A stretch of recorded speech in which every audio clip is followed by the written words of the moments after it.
I just recently got back from watching the Backrooms. The most anticipated movie, or one of the most anticipated movies of 2026, and I do have a couple things I want to say about it. Early in advance, I'm going to try not to spoil this movie, but if I do, whoops, my bad. But I'm just going to give kind of disclaimers and letting anyone know what to expect, what to have prior to entering this movie. But yeah, let's get into it. I'm just going to get one thing out of the way. Before you enter this movie, if you have not seen Kane Pixels or Kane Parsons' original YouTube series, I will highly recommend you do so. Because I feel that entering this without the knowledge of this YouTube series is not so detrimental that you won't know anything that's going on, but it'll be a lot easier to keep up and to process the things that are happening because there's a lot to unpack. It definitely plays a lot more differently, I would say, than the YouTube videos, but not so much in a way that it discredits the whole. There's definitely a lot of key elements and key characters that are vital in both stories. So I highly recommend, before entering this, binge the little series of Kane Pixels here on YouTube, and then when you enter this movie, you'll have a little more understanding of what's going on, if in case you haven't watched it already. As for the movie itself, is it the most scariest movie so far of this year? No, not by a lot. Is it the most unsettling, most disturbing one? Also, I believe it's not. I will give a lot of credit to the acting. The soundtrack was very impressive. The sets, I'm pretty sure everything was practical. Everything was very impressive and unsettling in that aspect. It genuinely felt like you were exploring the backrooms and you just wondered how the hell did they really do all this. And even taken outside of the backrooms, it feels very dreamlike. The whole vibe of this movie, even in the real world, everything feels very dreamlike. Like I mentioned, it always feels like you are in the backrooms. It gives off a lot of Vivarium vibes, if anyone has seen that movie. The cast is small. It mostly contains of the main character Clark, a little bit of the recording guy, I already forgot his name, and Kate, the secretary that he has. Those two are in it for a very small portion of it. But the two main characters of this film is the doctor and also Clark. They're the like two key elements of the story, and the whole narrative kind of ties around them. It doesn't really explore further than that, so I don't expect a whole cast of characters and a whole bunch of like stories to learn from, a whole bunch of people to learn from. You will only kind of learn about those two, and even then it's kind of like a little vague. I feel their backgrounds, their history is kind of really quick. They're not really explored in so much depth. You kind of get one narrative out of Clark and one small narrative out of the doctor. Oh my god, I forgot her name already. Mary. And like I said, Dr. Mary doesn't really have a lot of background. You get one scene of her childhood. Other than that, her character is not explored so deeply. So these characters are a little shallow, I believe. There's not too much to be explored with. It's not like they reach any sort of conclusion. It's not like they really had a real beginning to begin with. It's pretty like cut and dry what their narrative is. And at the end, their resolution is very quick.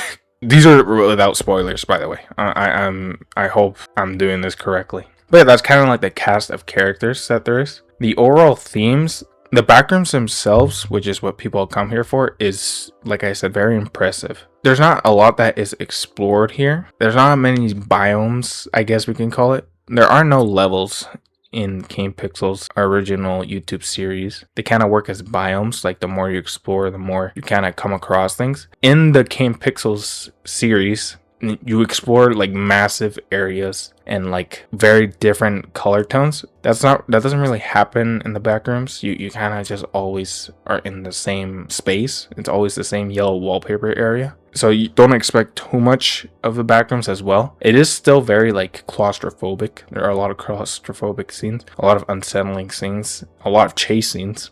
Oh yeah, by the way, Kane Pixels' original series had monsters. If you were hoping there aren't any monsters, well, I hate to break it to you. It was teased in the trailer, so I believe that's not a spoiler. It is not the monsters, I will say. It was not what it is not what you are expecting. It's certainly something new, something that has not been explored before, I believe. You will still be surprised, and I feel like the way they encounter it and the way they show it is very cool. I think they did a really good job. It really makes you wonder, and like kind of, it's like you can't take your eyes off of it. It's like trying to understand what they created. It's very unique. This movie does tackle a lot of, it's mostly psychological, and that is what's going out to be. It tackles a lot of elements of mental health, mostly like paranoia, kind of disassociation. It tackles that a lot, and I think it does it pretty well. It fits in well for what the Backrooms is. There are not too many scenes where it gets too intense, so I believe anyway, if you struggle with mental illness or like physically cannot like look at it, I still think there's not enough that causes you to, you know, be harmed in any sort of way. There's no real intense scenes involving this mental health apart from like one near the end of the movie. There's like 2 scenes in the whole movie that kind of display a more like kind of intense reality of mental health. Disclaimer warning if that you are sensitive to that. I don't think it's too bad, but I cannot be the one to measure that. So if you cannot handle it, then just be warned that it's there a little bit. It's not too bad, but it is there. I want to give a lot of credit to the practical effects, and specifically I mentioned the soundtrack and the scenes themselves, the sets. I think they did a very impressive job of making it look all convoluted and very like not letting you take a break and able to comprehend everything. They don't stay in a spot long enough or have enough themes where you can grasp and be like, okay, this makes sense. We are used to this place. No, we are constantly moving. The scenes are constantly changing, and I think that's very impressive. It was really queasy. It looks weird. There are a lot of body horror to this movie. It's not really gory. Even though I just said body horror, it's not too gory. There are a couple of scenes where there's a little bit of blood and a little bit of gore, but it's not, you know, too extreme. So I think people can be relaxed in that sense. The ending itself, I think the ending is kind of where you kind of need to know what is going on in the original Backroom series on YouTube. There is a lot that kind of happens at the end. Like there are a lot of elements and themes that happen at the end, and there's a lot of things that come from the original series that you would kind of need to know in order to grasp it a little better towards the end, because otherwise it kind of gets confusing. I went with my dad, and he has not seen the original YouTube series, and he was just asking me all sort of questions, especially at the end.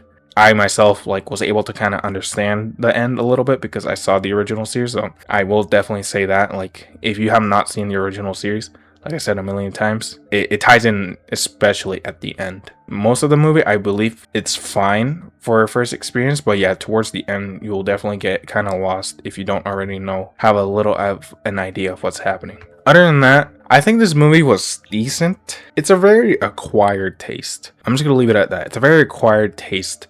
You have to have already liked the Backrooms a lot in order to kind of appreciate this movie more. I feel like if you didn't, you can still get a lot of enjoyment out of it. You can definitely appreciate the production value of this movie. And it's definitely a mind twister in that aspect. It definitely makes you question a lot of things, and I think that's good in that regard. I definitely think it's an acquired taste. Like you have to kind of let it play out, have a little bit of knowledge going into it. I think the movie is decent. I definitely would recommend people to watch it, especially like I said, if you already were a big fan of the Backrooms. Not only because it's, you know, finally on the big screen, and this is one of the most anticipated movies in a long time.